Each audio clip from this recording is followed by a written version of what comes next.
din mga idol, ikakabit natin tong Nipro Music Relay dito sa NMAX B1.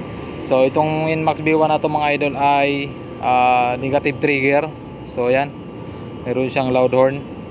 So negative trigger to. So ituturo ko sa inyo kung paano ikabit ito dyan sa relay na yan. So wala tayong ibang pagkakabitan nito kundi dito lang sa relay. So okay mga idol, kabit ko lang to mga idol. Okay mga idol, so pinwisto ko na yung kanyang selector. Ayan, so nilusot natin dyan, bali binutas natin yan. Tapos yung pinakabis nyan mga idol ay nasa likod. Ayan, so dinikit natin ng 3M yan para hindi kumalas. At ito yung kanyang wiring. So kapag naka-loud horn na mga boss ang inyong motor, ay hanapin nyo lang yung pinaka-relay nya at papakita ko sa inyo kung paano. At ito na yung kanyang relay ng kanyang busina. Ayan, yung may kulay green na dalawa. Yung isa dyan ay 30 at yung isa naman dyan ay 87. So gagawin natin dyan mga idol ay puputulin natin yung 87 dyan at ikukunik natin yung galing sa relay papunta doon sa Nipro. So papakita ko sa inyo kung paano natin ikakabit yan ay step by step. At ito na nga, pinutol ko na yung 87 at ikukunik na natin dito sa red wire ng Nipro Music Relay.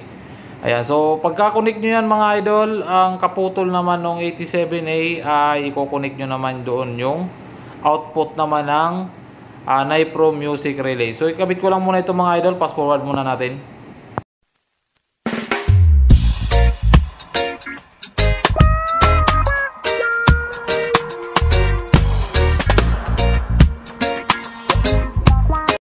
Okay mga idol, so ito naman yung ating output ng ating Nipro Music Relay. Itong kulay brown at itong kulay blue. Itong kulay brown, dito natin ilagay yung kaputol nung 87 na nanggaling sa ating relay.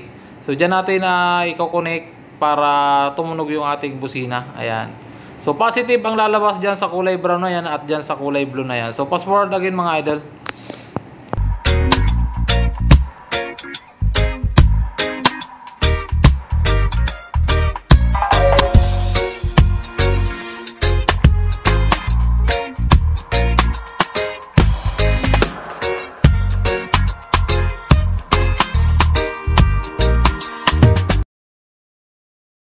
Okay, next time mga idol, yung kulay blue ng Nipro Music Relay ay kukunik natin yan sa passing. So dang dati nito mga idol ay may passing light itong motor na to.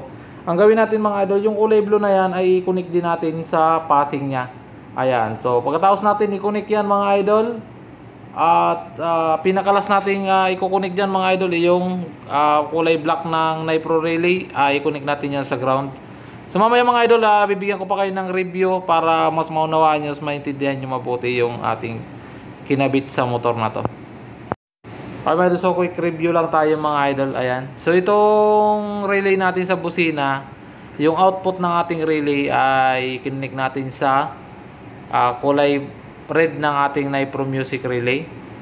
Tapos ang kulay black naman natin, which is yung negative ng Nipro, ay nilagay natin sa negative din ng battery. So galing ng negative ng battery yan mga idol.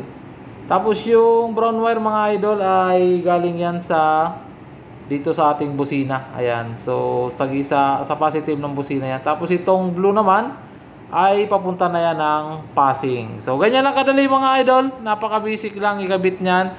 At syempre titesting na natin kung working ba itong ginawa natin. Alright, sige nga.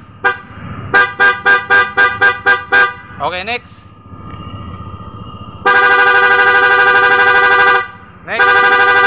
Next.